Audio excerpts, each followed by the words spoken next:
Good afternoon. Thank you all for the presence. I'm Eli Borges. I come from the University of São Paulo. I'm very pleased to be here to present a discussion entitled The Immersion in the Post-Virtual Reality, Notes about a New Kind of Feeling. This presentation is composed of texts already discussed in other events and is part of a fellowship granted by the São Paulo Research Foundation, FAPESP. So, this presentation aims to problematize the concepts of immersion and virtual reality in light of the hypothesis that there is a contemporary transformation of the nature of interaction between the spectator and the artwork. New technologies, such as Google Toothbrush, for example, seem to require a new reading of this relationship, whose complexity suggests surpassing the limits of the notion of interactivity. In this sense, we present an alternative concept of connectivity, which seeks to cover three effects that we will point here. For this, I propose the brief itinerary. First, I am going to present our problematics. After this, we are going to make a very brief overview of some notions about interactivity. Then, we will pass to the theme of connectivity, and finally, our final considerations. First of all, the use of the expression virtual reality is already complicated. We have two delicate concepts, virtual and reality. At the same time, the advancement of these technologies and their new potential suggests a significant differentiation between them and the first resources, giving rise to a series of totally unpredictable ways, which tend to change the contours of the contemporary relationship between the human and the technique. From an experience of interactivity, further characterized by a fundamental distinction between human element and the machine, and therefore by a centrality of the human element, what we seek to discuss here is a hypothesis. The hypothesis that this relationship might be described from various contours, no longer as an experience of interactivity, but as an experience of connectivity. But what would this distinction mean, and why this is necessary to rethink the constellation of experiences that today we call virtual reality? Before responding those questions, let us make an overview about the concept of interactivity. It is true that Walter Benjamin, reflecting on the effects of the cinema on the sensory body of the viewers, calls our attention to a type of fruition of the image that is different from the one experienced until then. The technical reproducibility in the arts destabilizes the traditional model of the contemplation, based on a mainly rational association, and transforms it to an immediately sensory perception model. This notion is founded by Benjamin to point out a disruptive effect of the cinema, able to target the viewers in its most immediate layer, in a primarily aesthetic effect, not rational.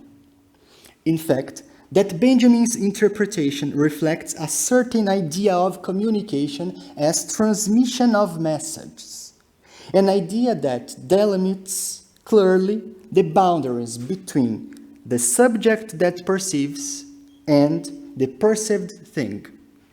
This relation, to some extent, is described as almost without possibilities of intervention by the spectator itself.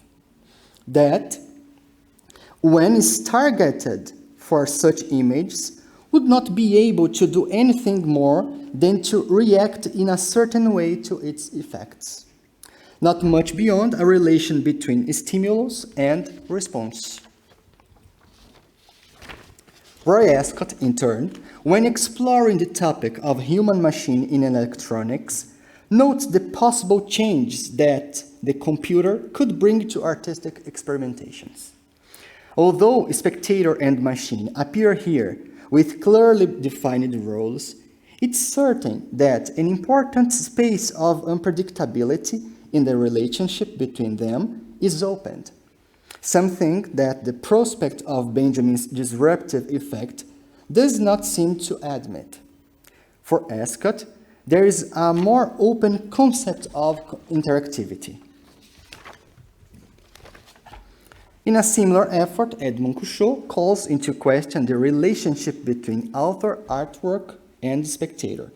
He says that the exercise of the spectator in the digital interactive art no longer would be reduced to the role of contemplating, but to the role of expanding the artwork, of enlarging it, and ultimately of providing the very existence of it. The production of the artwork would thus take shape in a real verbal, visual, gesture, or tactile dialogue between author and enjoyer. Those reflections on the concept of interactivity seems to constitute an aspect of frontality between the subject that watches and the artwork watched, although there is a certain effort to point out the attempts of openness of contemporary artworks. For us, that newly presented technologies tend to explode this logic of immersion, or logic of interaction, this frontality. But what's the fundament of that consideration? About the painting, we would like to present an interesting case suggesting the disruption of that frontality boundaries. We bring here the example of Google Toothbrush. Google Toothbrush is a device released by Google in April 2016, which has fostered a number of experimentations in the visual arts, design, and games.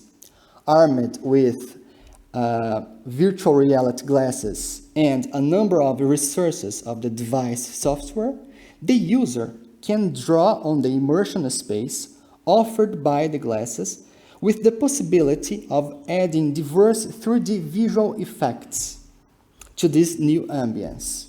For example, brightness, movements, and colors in the most different shades. The repercussion of the device and its potentialities has generated a number of initiatives inside and outside Google. Among the most important of them, it's the creation of an artistic residence program, the Toothbrush Artist in Residence, the AIR, which assembled more than 60 artists, according to the company, from a variety of disciplines. Another interesting case, or another interesting result of this movement is the emergence of what we could point here to as a new kind of artistic practice, which has brought together traditional operating modes and the infinities of features offered by the device. An emblematic case about this is the meeting of graffiti conducted by Opposable VR in Bristol. Or, above all, the works of the artist Anna Ziliaeva, which bring together Google Toothbrush effects to the paper, the canvas, the brush, or the crayon. On the one hand, in relation to the artist's work, we can glimpse a certain recovery of the gestures of drawing and traditional painting, something that the computer, from its keyboard or its mouse, had reduced to the mere touch of buttons. The new painting seems to be emancipated from the fingertips or the static body of the painter, to remake the most daring gestures, able to describe themselves, the very strength of the created images. On the other side, there is the point that could be described as a transformation of the relation artwork-spectator, a dissolution of frontality between these instances. As a result of this dissolution, we would point here three other effects. Here are the ones. The first effect, the destabilization of conventional notions of time and space. When we experience artworks like the ones of Tamiko Thiel or Steve Tips, artists of the Google Earth program, we are immersed in a condition in which the cardinal points seem to get completely overwhelmed, bringing what Massimo Di Felice characterizes as a loss of sense of place and a topic form of dwelling. In environments built by these artists, we are immersed in a topic speciality and temporality in the sense of atopos, or out of place, paradoxical, even strange. The loss of these references would lead us ultimately to a certain physical discomfort, a common reaction among those who first experienced the 3D glasses. The second effect, the shuffling of concepts of subject and object.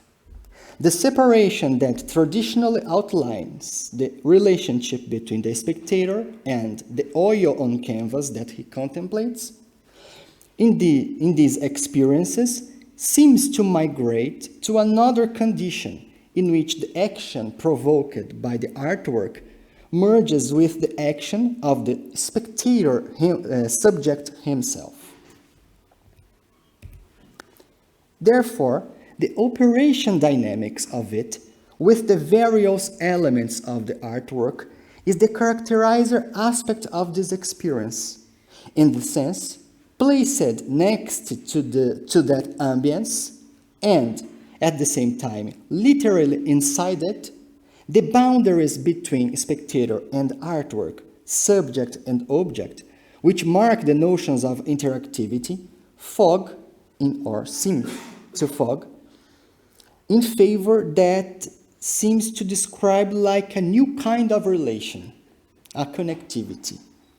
Differently from interactivity, which presupposes a relation between elements of different natures, organic and inorganic, human and computer, artist and artwork, the concept of connectivity, referring precisely to the universe of digital networks,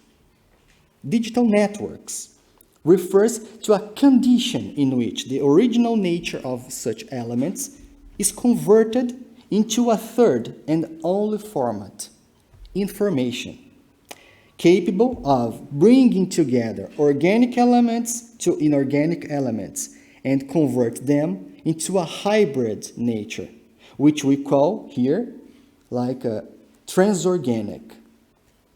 Insofar as everything is transformed into connected information, the notion of interactivity seems to make no further sense, for it denotes an idea of distinction between two entities, presupposed separated. The relation of connectivity becomes more complex and therefore leads to a problematization of the own roles of the artist, artwork, and spectator. The third effect, the advent of a new form of fruition. These artworks signal thus for the emergence of a new feeling which destabilizes the very traditional notion of fruition, without limits between inside and outside. Referring, in turn, to Edgar Morin's principe hologrammatique, the whole and the parts are not defined by clear boundaries. They amalgamate themselves and belong to each other without losing, however, its specificities. In this new context, older dilemmas between online and offline, real and virtual, do not fit, considering that the connectivity condition seems to break such extremes. It emerges there another form of reality, like a post-virtual reality. A post-virtual reality that no longer distinguishes material and immaterial and therefore orders us an intensification of feeling, able to activate in us much more than just the vision. The vision is constituted in the primal sense of what can be called virtual reality. But in the post-virtual reality, there is a new kind of feeling. The feeling is synesthetic. In it, the art no longer pursues the obligation to mimic the reality, but it's operationalized by the creation of a new perception of reality, a perception that not intends to represent the real, but that intends to express the real. Finally, what we propose here is much more an attempt to question the concepts of immersion and virtual reality than a detailed presentation of representative cases of the potential of these technologies. As a scientific discussion, it is an evolving process that is therefore open and subject to the productive contributions in other reflections. Thank you very much. This is my email.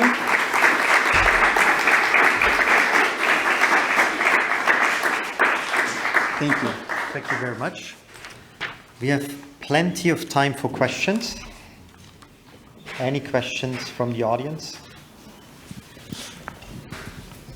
I think you still want to have another coffee break if there are no questions after the talks.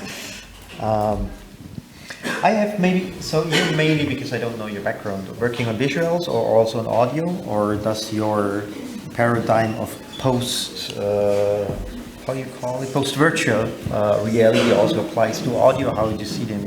And this is a project that in our center we are in developing. Okay. Yes. Okay. Any further questions? We had some talks where the people were talking about all this. Yes, there's one question back here.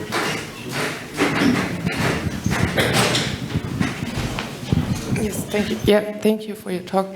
I was just wondering how you would apply your thoughts on sound topics, especially, yeah. So how would you apply it?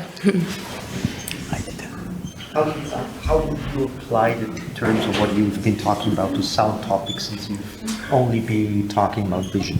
Our intention is doing an attempt to discuss this notion of immersion and virtual reality by a theoretical proposal. It's not an attempt to discuss this notion through representative cases or study cases in practical.